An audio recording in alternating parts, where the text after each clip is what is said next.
বগৰীৰ জ্বলা খাবা নে মিঠা খাবা ওকে মই তোমালৈ বগৰীৰ মিঠা আচাৰ বনাই দিম হে এভৰিৱান এয়া বনাব লৈছোঁ বগৰীৰ মিঠা আচাৰ আৰু এয়া মিঠাৰ আচাৰ কাৰণে এয়া হৈছে মছলা এইখিনি মছলাখিনি ৰেডি কৰি লৈছোঁ আৰু এখন কেৰাহী গৰম হ'বলৈ দি ইয়াতে দিছোঁ অলপমান মিঠাতেল আৰু এই বগৰীখিনি শুকুৱাই থোৱা আছিলে প্ৰায় 1 কেজিমান জোখত বগৰী আছিলে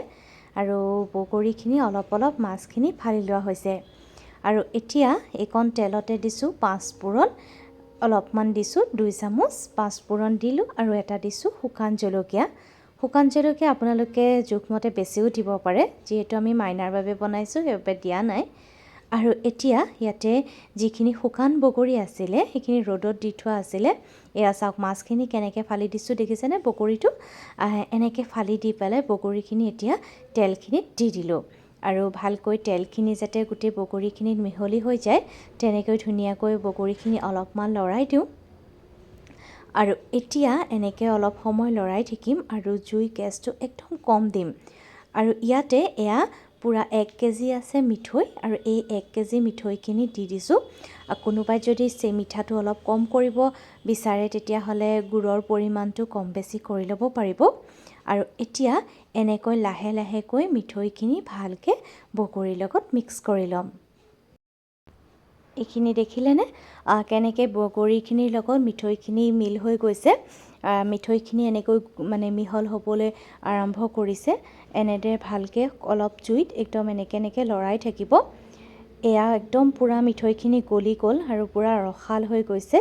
আৰু এতিয়া যেতিয়ালৈকে আঠা মাৰটো নাহে মিঠৈৰ আমি তেতিয়ালৈকে এনেদৰে লাহে লাহেকৈ অলপ অলপকৈ কম জুইত লৰাই থাকিম আৰু এইখিনি এনেদৰে মায়ে মিহল কৰি আছে লাহে লাহে আৰু এতিয়া এইখিনি হৈ গৈছে এয়া আঠা আঠা হৈ গৈছে আৰু এতিয়া এইখিনিতে মছলাখিনি দিম এয়া মছলা হৈছে জিৰা গুড়ি সোৱাদ অনুসৰি দিব আমি 2 চামুচৰ জোখেৰে দিছোঁ 2 চামুচ দিছোঁ জিৰা গুড়ি আৰু দিম 2 চামুচ ধনিয়া গুড়ি মছলাত বেছি মছলাও ব্যৱহাৰ কৰা নাই এয়া এতিয়া ধনিয়া গুড়ি দিয়া হ'ল 2 চামুচ এখন ডাঙৰ চামুচৰে জোখত দিছোঁ এয়া 2 চামুচ ধনিয়া গুড়ি আৰু ধনিয়া আৰু জিৰা গুড়ি দিয়া হ'ল আৰু এতিয়া দিছোঁ এয়া গুড়ি কৰি লোৱা জালুকখিনি আগতীয়াকৈ গুড়ি কৰি লোৱা হৈছিল জালুকৰ গুড়িও 2 চামুচ দি দিছোঁ আৰু এয়া দিছে গোটা চফখিনি এনেকৈ গোটাকৈ দিলে বেছি ভাল লাগে খাই পেলাই সেইকাৰণে মায়ে যেতিয়াই আচাৰ বনায় সদায় এনেকৈ চফখিনি গোটাকৈ দিয়ে আৰু এতিয়া দিছে নিমখ সোৱাদ অনুসৰি মানে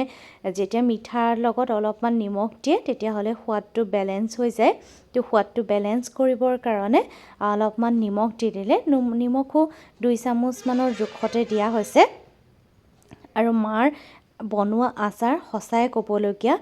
বহুত বেছি টেষ্টি আচাৰ বনায় মিঠাই হওক বা জলকীয়াৰ বা জ্বলা আচাৰেই হওক যিয়ে আচাৰ নবনাওক বহুত বেছি ধুনীয়া বনায় আৰু এইখিনি আমাৰ আচাৰ ৰেডি হৈ গ'ল মাইনা তোমাৰ বগৰীৰ মিঠা আচাৰ ৰেডি খাই চোৱা